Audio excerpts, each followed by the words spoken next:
wala akong naririnig. Ganun na po tayo ba? Wag po nating gawing normal yung pagiging inutil. Non-action, walang action, ni walang pahayag na namutawi sa bibig, walang video. Hayaan nyo lang po sila. Hayaan nyo sila mamaga dyan. Kita nyo nga, wala na nga masabi. No comment daw ako. Hayaan nyo lang kasi. Dami ng ginagawa ng Pangulo. Pagulo. Pagulo pala ang tawag niya sa Pangulo. Ang dami ng ginagawang pagulo. Yan lang po ang ating topic. Pwede na po tayo magbasa. Yan. Gigil na kayong magbasa ako ng mga komento nyo. Palitan ha.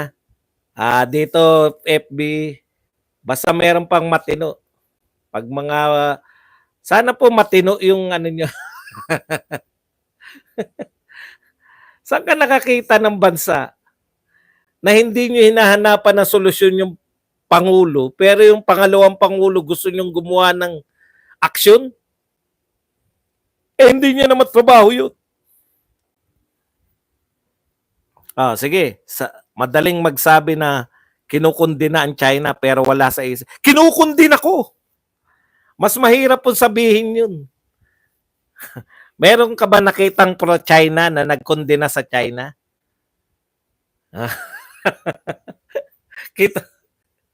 Kita mo to si Habilio, no? Pati yung pagkundina ko sa China, kino-question. Wala daw sa puso ko yung pagkukundina sa China. Nakatira ka ba sa puso ko, Habilio?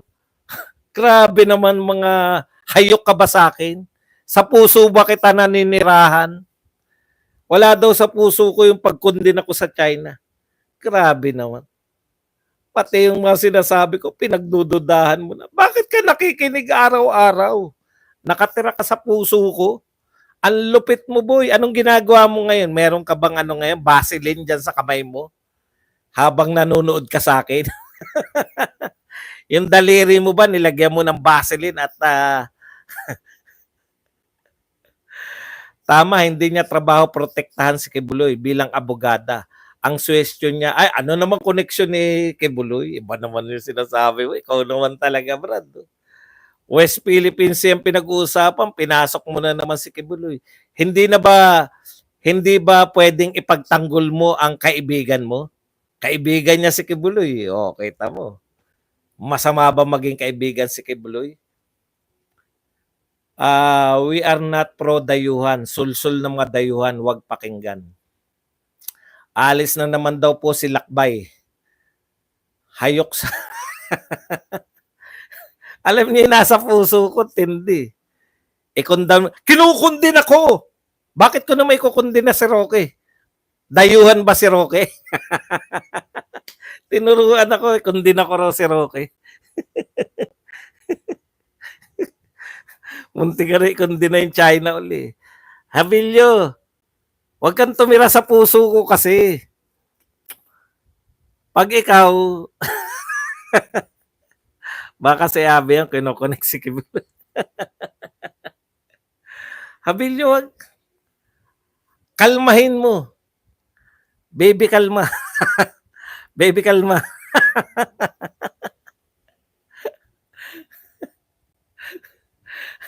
Alam mo, Habilio, sabi ko, matalino ko, hindi ako ututo. Okay? Kung noon may Apo Lakay, ngayon Apo Lakbay. Ayaw nga natin na epal na BP, di ba? Correct. Ayaw namin yung ginagawa ni BP Lenny.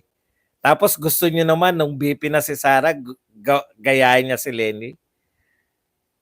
Protect Pastor KOJ, ang dami. Hindi ko mabasa. Susan eh. Ang hirap basahin nung walang Chris sa PhilHealth scammer. Boss Badong, batiin mo naman si Chris Ulo na tauhan. Di ko po kilala si Chris Ulo. Paano ko babati? Tatay niya si Apo Lakay, siya si Apo Lakbay. Kalma baby, kalma. Boss Buds Idol, pupunta ka ba sa SMNI? Kasi ang Banateros nasa SMNI. Punta ka ba pag inimbita ka at magsalita doon. Kayo naman. Ako, ako, ako na nga hindi nyo sinama, ako pa ididiin nyo na ganyan na, ano, di ba? Wala akong imbitasyon. Wag nyo nang ano yun na sinasabi nyo ba na buti pa yung Banateros? Wag nyo po kami pag-away-awayin. No? Okay lang ako. Sanay po ako na ako ay soloista. Soloista talaga ako.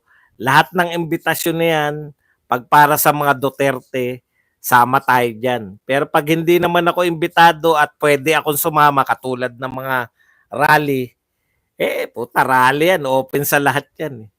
O, yung mga panunumpa, yan, pwede. Pero yung mga, siyempre, yung mga, anong tawag doon, ang yun, meeting Anong tawag doon? Yung close meeting yun Close meeting yun ng mga malalaking channel. Close meeting yun ng mga super close kay Pangulong Duterte. Ano na po ko diyan, tapos na yung na over, anong tawag doon, yung naka-move on na ako diyan. Naasar ko na yung mga nakasama diyan, kaya okay na sa akin yun. We miss PRRD the way he handled the problems. Tama ka sir, mga lutang at bulag yan sa katotohanan, mga diyan marunong umintindi sa mga sinasabi niyo Sir Badong. Correct. Ang simple lang ng sinasabi ko trabaho po yan ng trabaho po yan ng Pangulo ng Pilipinas, basta foreign relations. Ang dapat po, ito po ang proper baliktad kasi. Palibasa, mga dilawan na yung nariyan sa gobyerno, dilawan na rin yung mga vlogger na yan. Yung nagpapatakbo sa mga utak ng mga vlogger.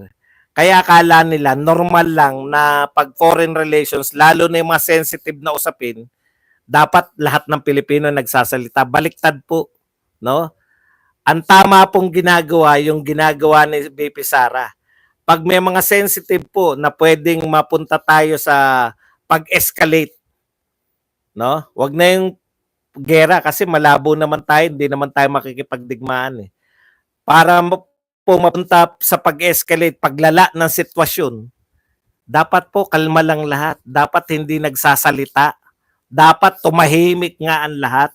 Yun po ang proper. Ang dapat nagsasalita lang is either presidente o DFA lang. Sila lang po dalawa dapat ang nagsasalita. Puta dito, ang normal yung hindi normal Ang gusto nyong gawing normal, yung abnormal. Gusto nyo pati sila Keiko, pati yung kung sino-sinong akbayan, pati yung kung sino-sinong mga makabayan. Normal, dapat niyang pinagbabawalan Dapat sila yung sabihin ng tumahimik kayo, hayaan nyo yung Pangulong magsalita. Hayaan nyo yung Pangulong makapag-isip, hayaan nyo yung Pangulo na dumiskarte. Pero sinasanay naman tayo sa isang banda naman, sinasanay naman tayo ng Pangulo na wala siyang gagawin. Dahil lilipas din yan. Problema, natapos nga natin yung galit ng tao sa sibuyas Natapos nga natin yung galit ng tao sa bigas Yan pa, hindi matatapos yung galit niyan. Lilipas din yan. Nakita nyo? Attitude. Attitude lang yan Attitude nila, palipasin lang yung galit natin. Itulog lang ba? Yan ba ang gusto nyong gobyerno? Tapos, sabay sisi nyo sa Duterte. Kalokohan. Si Roque po, hindi po siya Roque nga hindi po siya Duterte. Bakit hindi nyo sinita si Roque nung sinabihan siya na fake news di ba sinabihan na fake news siya? Hindi ko sinasabing fake news siya. Ang sinabi ko, si Roque, sinabihan na yan ni Panelo ng fake news Tapos sasabihin nyo ngayon na kayo naniniwala kay Roque. Mahirap po yun. Selective yung paniniwala nyo kay Roque. Ngayon, naniniwala kay Roque kasi sinasabi niya na pabor sa inyo. Eh, yung pulburon, naniwala ba kay Roque? Hindi naman kayo naniniwala kay Roque sa pulburon. Pero sa gusto nyong paniwalaan, naniniwala kayo. Pablito Santos, thank you very much sa 0.99 pounds. May nagpakape rin. Yung mga taga-FB po, pwede po kayong mag-subscribe. Kung gusto nyo po makatulong sa ating page, pwede kayong mag-subscribe. Pwede rin po kayong magpa-star. Yan. During PRRD term, ginagawa lang trumpo yan China sa palad niya. Ang sarap pakinggan, no? Ang sarap pakinggan, no? During PRRD, ginawa lang daw tayong trumpo sa palad ng China. Ngayon, sige, tuloy natin. Alam niya paikutin sa palad kaya hindi naging problema ang West Philippine Sea. Hindi isusugal ni PRRD ang buhay ng Pinoy para sa gerang walang ipapanalo. God protect our nation. Akala ko pro-China kayo. Yung China pa lang pinaikot ni PRRD. Di ba? Yan. Habilyo, makinig ka kay Jay Tala. Ganyan na may mga sense. Hindi yung, ikundina mo nga, ikundina mo. Para kang tanga.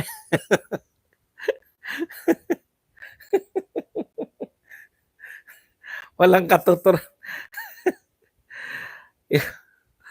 Hinahanapan ko ng yung Pangulo ng Pilipinas, anong aksyon? Duterte sinisisi. Di ba? Hindi ko makuha yun. Yun talagang ultimate na, yan na talagang ultimate na kahinaan. Wala talaga eh. Ang hirap talaga ipagtanggol yan. Yang presidente.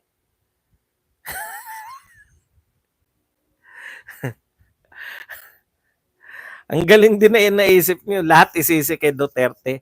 Baka 2028 na. Baka mag-election na, sinisisi niyo pa si Duterte. 2024 na, 2022 pa lang, wala na si Duterte. Lahat na nangyayari. Grabe naman. Friends to all, enemies to none. In short, magaling ang diskarte ni PRRD sa chess game strategy sa foreign policy. Ma'am Sherry, next month daw, di umano sa WPS, balikatan ng US at PH, abang natin, baka simula na yan ang gera. Bakit script nila benta China? Bakit script nila benta China? Hindi ko po nakuha yung tanong mo. O pakiulit, LNM. Sir Bads, mga tansong trolls lang yan. Okay naman, pinapansin naman natin, nasasagot naman natin, di ba? Nagiging bahagi siya ng talakayan. Maganda po yan. Pag hindi po natin pinansin yan, kanina pa ako nagpaalam. Nga pala, sana yung 500 billion, bulsa na ba? Paano nagkasya sa bulsa niya? Kuya Bans, tahimik si ex-BP Lenny. Lagi naman tahimik yun. Wala na.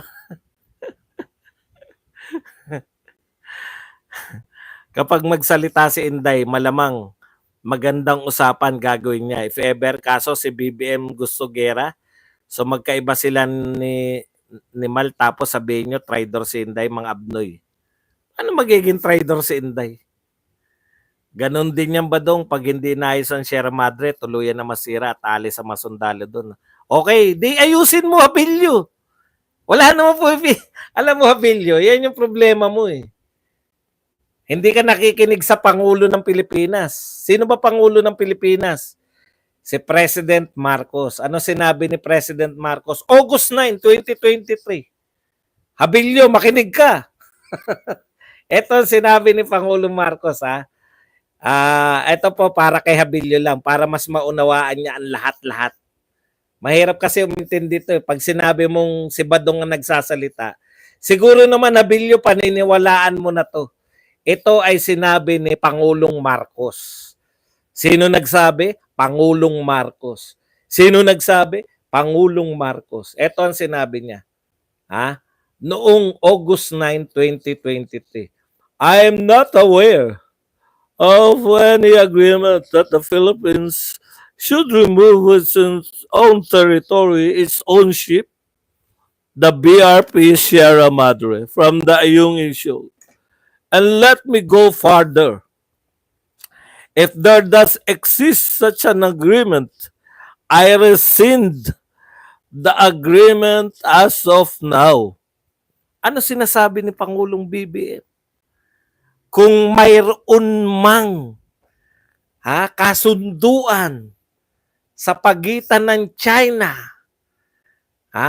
at ng kung sino mang nauna sa kanyang presidente, wala siyang alam. Kung sakali mang nailihim sa kanya, pinapawalang bisa na niya magmula ngayon, August 9, 2023. Magmula ngayon, wala nang bisa. Patabilyo! Wala nang bisa yan. Hindi nyo pa nga mapatunayan kung may kasunduan si Duterte at yung China, pinawalang bisa na ni Marcos. Ano pa sasabihin nyo na si Duterte pa rin na may kasalanan? Pinawalang bisa na nga nung August 9, 2023. Sasabihin nyo, may kasunduan pa rin ngayon. Ano na ba ngayon? March 27, 2024 na.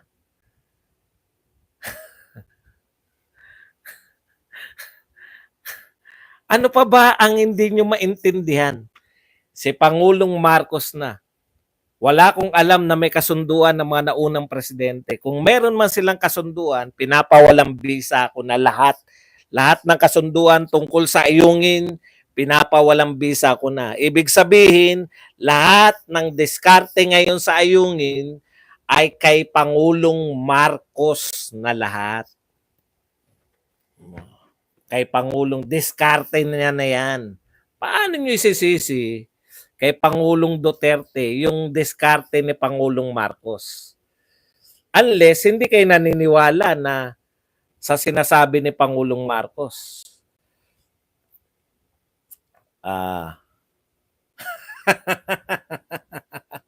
Sumuko na si Abilio. Sa utot ko daw kaya tayo binobomba. Dahil daw umuutot ako.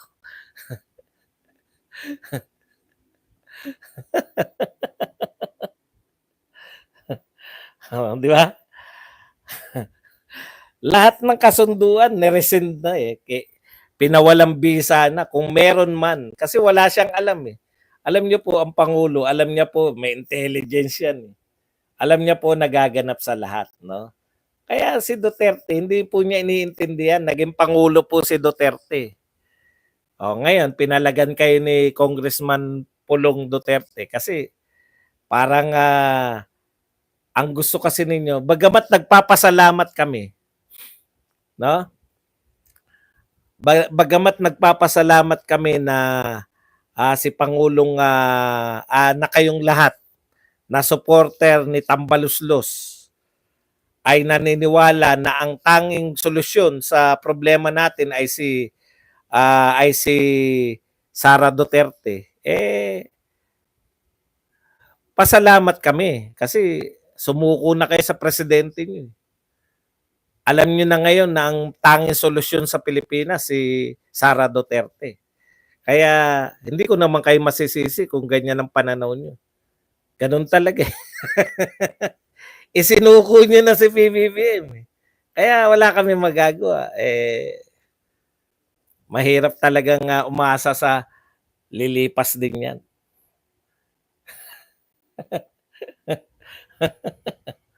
Kuya Badong, naman panood ang sinabi ni Harry Roque kaya maraming bumabatikos kay PRRD. Si Harry Roque at si PRRD ay magkaibang tao. Napakasimple lang nun. Kung ano man yung sabihin ni Roque, pananaw niya lang yun. Ako po, problemahin si Harry Roque. Ang problemahin nyo, yung Pangulo nyo. Nagkukunwari pa kayo na manood kay Harry Roque. Yung Pangulo nyo, ano ba nagawa ng Pangulo nyo dyan para problemahin? Hindi ko po problemahin si Harry Roque. Hindi naman siya nanalong senador.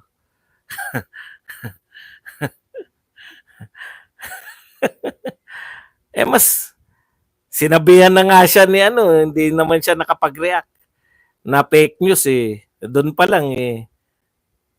Hoy Habilio, lapit mo ulo mo, hatakan ko na rectum pa. LNM, nasa FB yan. Si Roque kasi kulang sa tulong. Di ba sabi niya hindi raw siya nakakatulong. Mas totoo yung balita na may namuhunan na 90 million pesos sa loto. Hindi ba niya kaya naalala minsan na may tumama ng 40 plus katao sa isang kombinasyon? Alam mo, Ricky Boy, lilipas din niya. Di ba? Yan nga yung dinidiscuss ko eh. Actually, lihim pa nga sila natutuwa. Bakit? Putya, yung daga at surot niya, hindi malutas eh. Alam niyo po, meron pala silang solusyon ha. Hindi ko yata nabanggit kanina. Nakakita na po sila ng solusyon sa ipis at daga. Nililinis po nila ngayon yung mga upuan at tatanggalin na talaga nila. Alam niyo yung katwiran, sabi oh. Yung mga nakaupo naman dyan, hindi naman naghihintay. Yan, mga tumatambay lang dyan at natutulog. Sabi, ibig nyo sabihin, tatambay ka lang, pupunta ka pa sa airport. Alam po ninyo, no, mawalang galang na po sa nakaisip ng katwiran na para hindi na magkaroon ng surot, ay tanggalin ng permanente yung ano, tanggalin na permanente yung maupuan. Alam niyo po, bumabiyahe kami. Lahat po ng upuan dyan sa NAIA, gamit na gamit. Minsan nga gusto ko nang umupo lang. Napipilitan ako pumunta ng mga restaurant. O order ka lang ng kahit ano, makaupo ka lang. Huwag niyo kaming pinagbubula sa mga pinag-ano niyo. Katarantaduan ng mga pinagsabi niyo. Ibig niyo sabihin, may tao, eto ang isip, yung iniisip niyo. Wala akong matambayan ah. Punta kaya ako sa NAIA. Tatambay lang ako ron. O kaya, inaantok ako. Punta kaya ako sa NAIA, makikitulog ako. Katarantaduhan yung mga pinagsabi.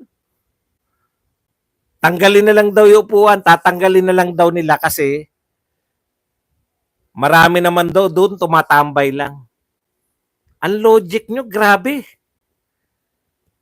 Ang layo na NAIA eh. Wala pong direktang pasada doon.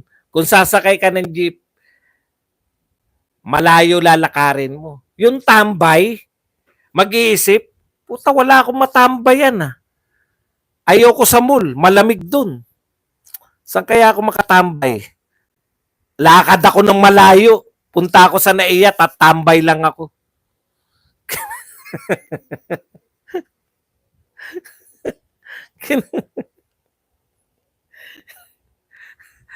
O kaya inaantok ka. Inaantok ako ah. Lakad ako ng malayo. Pupunta ako ron para matulog sa NAIA. Correct, hindi ka makakapasok doon na wala kang ano eh. Hindi po kayo makakapasok sa NAIA nang wala kang, anong tawag dyan? Wala kang gagawin. Mga hayop na mag-isip tong mga to.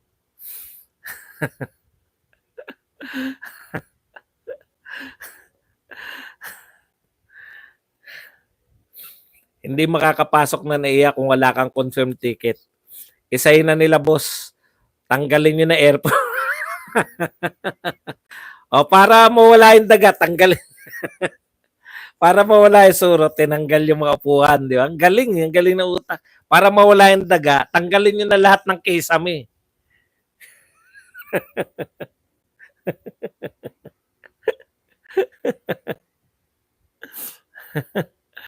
Ikundinang mo nga ang agreement ni Digong at ni Si. Wala ka ng kwenta, Bill. Hindi. Nung una, kala ko matalino yan si Bill. Pinarinig ko na nga yung sinabi ni Marcos, ayaw pa rin maniwala eh. Hindi pwedeng pumasok sa NAIA na walang travel history. Grabe naman nakaisip nun. Totoo po yun. Baka akala nyo na dito po yan sa Ambambali. Eh, nakakatawa talaga 'tong gobyerno natin, eh, pero biro, ang daming komedyante. Ganito pa mga banat niya ni ano, eh, ni Mike Abe. Kaya pala malakas ang loob ng China dahil nakipagkasundo pala si Digong diyan, may secret deal. Sige nga, ipaliwanag mo nga yan, Digong. Puta, nauso po ngayon, no? Ngayon lang pong panahon na to. Ang tawag ko diyan, Rapi Tulfo effect, eh. Magbibintang si Rapi Tulfo, ipaliwanag nyo kung hindi kay corrupt. Siya nagbibintang na corrupt sila Galvez, eh. Ang pinagpapaliwanag sila Galvez, di ba? Parang ganito, eh. Si Mike Abe, may kasundo, secret deal daw si Digong tsaka si Xi Jinping. Ipaliwanag daw ni Digong ko. Ipaliwanag sa iyo, Abe, kung ano yung secret deal. Ikaw nag-aakusa, eh. Kayo magpaliwanag. Grabe, no? Pati mga vlogger nila. Yung isa naman, niregalo ni Digong yung ayungin sa China. Niregalo na pala ni Digong. Bakit pa natin sinuplayan ng 6 na taon yung mga sundalo ron? Sabi naman ng Jared, niregalo na raw ni Digong yung ayungin sa China.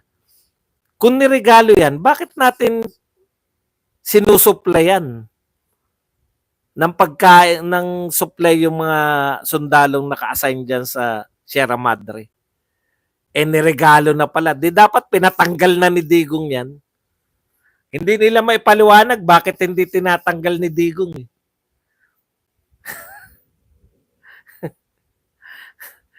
Naniwala sa China ang putya. Selective yung paniniwala nila sa China, eh. Tanong nyo kung saan galing yung impormasyon nila. Sa China. Ay, naniwala kay sa China? Eh, umalis na tayo dyan. Sabi ng China, kanila yan, eh.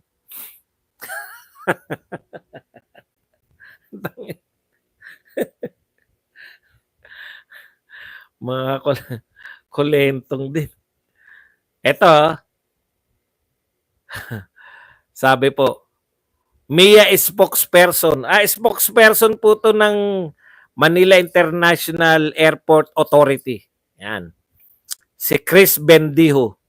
Kaano-ano kaya to ni nung Bendijo na ano? Chris Bendijo said chairs are being cleaned now. Ngayon po ay nililinis na. He added that soon chairs will be removed permanently. We observe, hindi naman naghihintay ng passengers na nakaupo. Tinutulugan lang, yung iba nakatambay. Hindi ko po maintindihan talaga, no? Hindi naman daw pasahero yung nakaupo doon sa mga upuan. Hello. Ang tagal ng hilo ko. Meron po kayong pupunta. Bendijo. Chris Bendijo. Spokesperson. Sa tingin mo ba may pupunta sa NAIA para tumambay lang? Una, hindi ka makakapasok. Tama ba?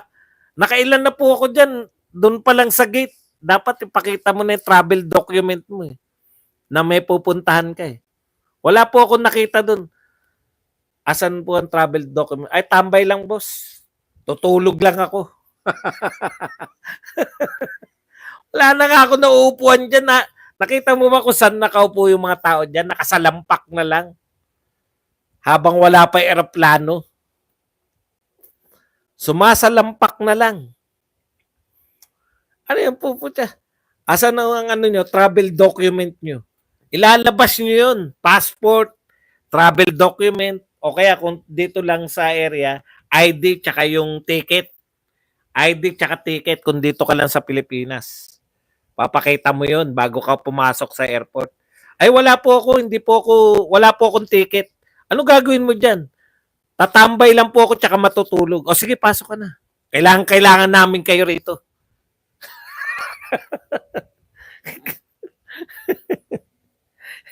Hindi ko po alam kung anong uri ng mga tayo, eh. Meron tayong mga opisyal ng pamahalaan.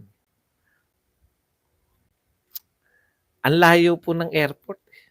Nag-taxi ka, no? Biyahe ka ng taxi. Oh. Pag malapit ka lang sa airport, hindi ka isasakay ng taxi. Gusto nila malayo-layo. Kaya ako pag pupunta ako ng airport na taxi, pero biyahe lang, hindi ako yung saglit na lang. Hindi. Lalayuan ko ang baba para isakay ka ng taxi. Sasakay ka ng taxi, no? Pupunta ka ng airport. Boss, asan yung ticket mo? Ay, ano lang, matutulog lang ako sa loob. Tambayan lang daw at tulugan. Ang utak yan. Anjo Bendijo yun. Ito siguro kapatid niya to, Chris Bendijo. Pataw eh. Sarap konyatan eh. Grabe mga utak nila, pandihira. May sapaw na ang taga Naiya. Yung pan-taxi mo, punta ka na airport, hotel mo yun, may babae ka pa kasama. Ganyan ba ginagawa mo, Inday, pag nabababae ka? Brocha Barucho. Boss Baz, bakit biglang dumami mga surot at daga sa Naiya? Pati ba naman ito ini-import na? Tinanim yan ng mga Duterte. Alam mo, hirap na hirap ka makapasok sa Naiya dahil ang dami inspection. Puta, may dala akong daga dito. Saan ko kaya mailagay ito? Boarding pass or ticket bago ka makapasok. Correct. Mga opisyal na pambarangay lang. Oy, nalilibang tayo mga kapatid. Nakakalimutan yung mag-likes at saka nakakalimutan yung magpakape. Bawal malibang lang. Kinakailangan magpakape.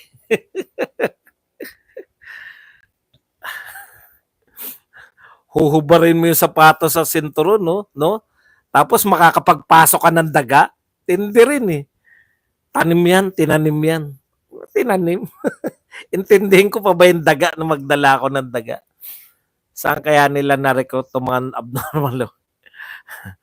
Like and share na po, Sir Buds. Nawala na si Abilio Pendejo.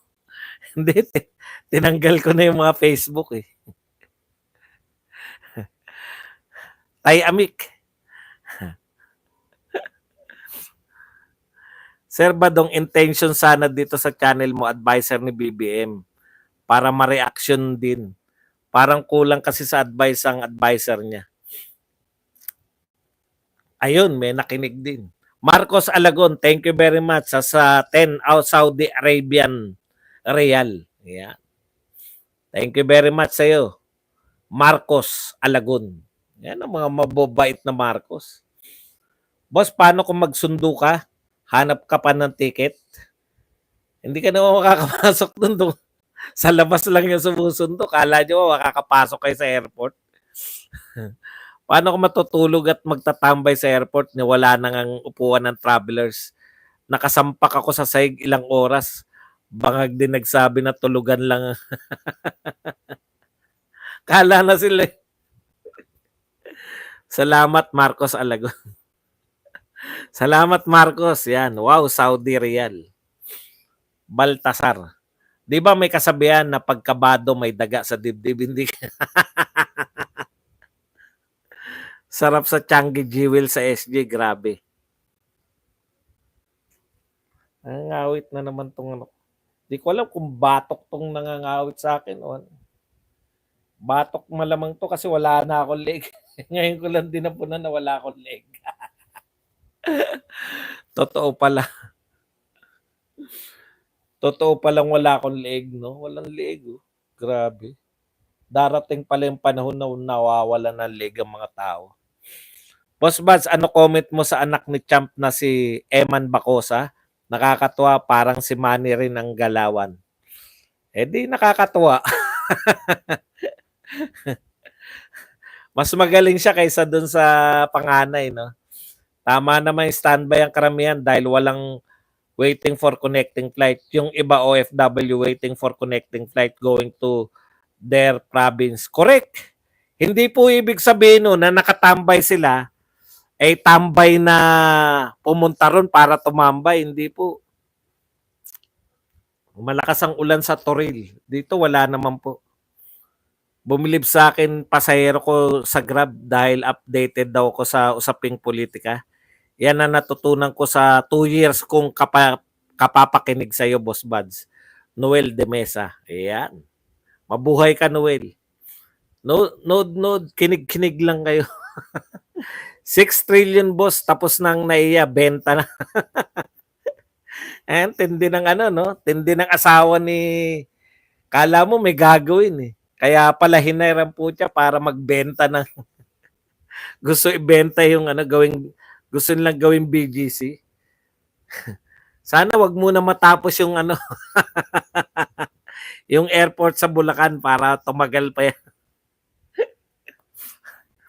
40 degrees sir ngayon, grabe no. Kaya pala sakit ng batok. Nagising ako na masakit ang batok ko kasi 'di ba magdamag ako naka-aircon, pinatay ko nung umaga. Nag-electric fan lang ako. Sakit sa batok. Parang model ka ng Head and Shoulder. Head and Shoulder lang. Wala nga yung leeg, no? Bakit kaya pag mataba, tumataba, nagiging parte ng taba yung leeg?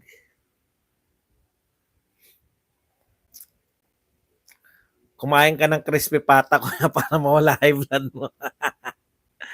Tama pala si Caitlyn. Laka na leeg, boss. Parang model ka ng Head and Shoulder. Sherinak, magtatay digong birthday special live ako sa Friday. Yan. Hanapan nila yung Commander-in-Chief, si BP Sara, spare tires lang yan. Buti nga, nagtatrabaho pa. Boss Buds, di bali mawala na leeg mo. Ang mahalaga, lumaki naman ang mukha mo. Nagtataka nga ako rin sa bobong hayok sa akin. Maliit daw ulo ko. Yung mga sombrero nga, hindi kasya sa akin yung sombrero. Paano niya kaya nalaman na maliit ulo ko? Tapos kinungklud niya, maliit ulo mo kasi maliit utak mo. Mga patawa mo.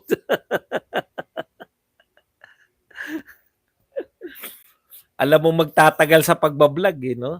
Ang tatalino eh. Doyo Omega, thank you very much sa 5 Hong Kong dollars. Yan, Doyo, thank you very much. Ibalik ang leeg, kain ng lechon si Bubos. Idol, nahalata ko na pogi ka, kaya idol kita eh. Yan ang sinasabi ko. Baka yung gawin nilang gambling hub in Asia. Wala namang problema doon eh. Basta yung nag-ooperate na yung Bulacan at saka meron sanang LRT. Kasi kung walang LRT, galing ka ng Bulacan, putya, grabe yung traffic niyan. Nakaka-double chin kasi kaya nawawala leeg, di makita. Do you think, Doyo, thank you. Na Mike ulam pa pwede di ay cha. Salamat Doyo Omega Yori. Yan. Kuya, yan ba si Doyo ilang beses nagpapa-coffee? Kalimutan jacket. Wala pa ba? Kaya hindi ko ginadyakitan. Kala ko may jacket na yan eh. Teka muna. Tingnan natin. Oh, may jacket na yan.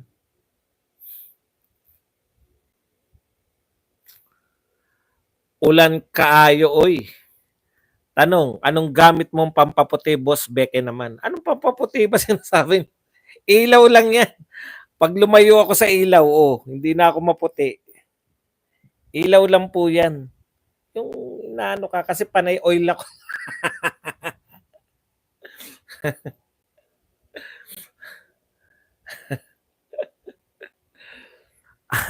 Gandang hapon po, boss, watching from Saudi.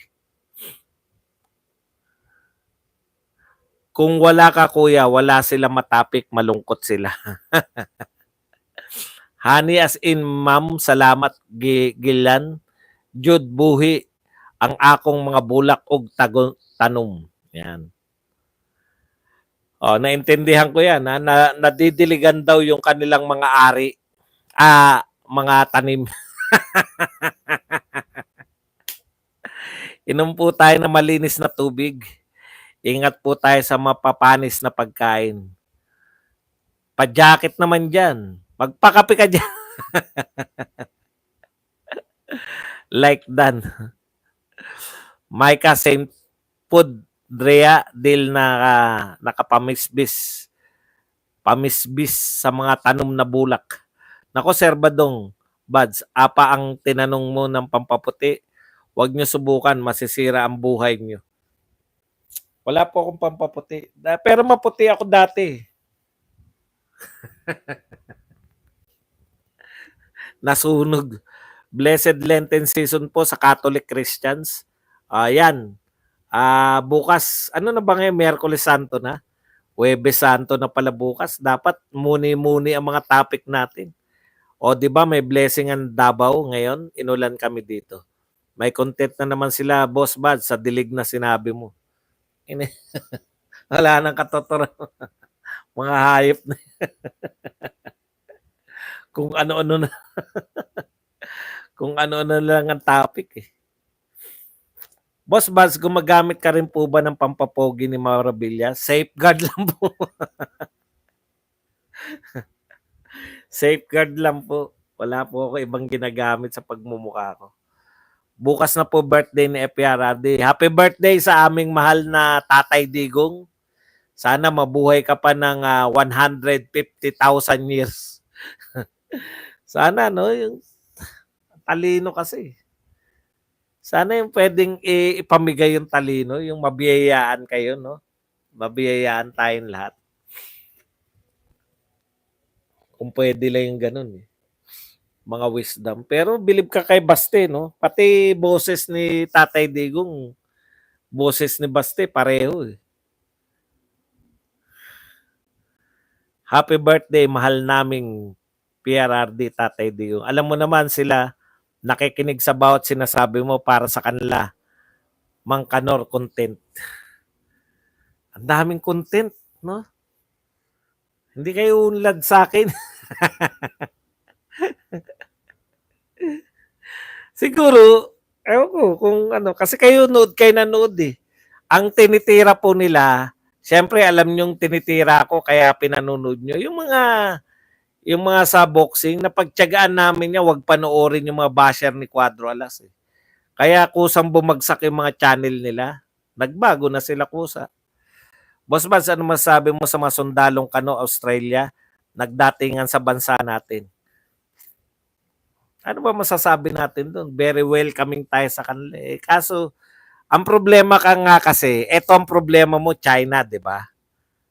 Tapos, ang solusyon ni PRRD direct eh. Kung eto problema ko, kaibiganin ko to, wala na akong problema. Eh kay PBBM iba eh. Mag-ipon ako ng mga kaibigan para kalaban, yung para may katulong ako lumaban diyan. Ang di nare-realize ni PBBM, lahat ng kapitbahay natin sa Southeast Asia, hindi pabor sa ginagawa natin na lumaban sa China. Kasi nakikinabang sila lahat, mayayaman sila. Oh. Yumaman sila dahil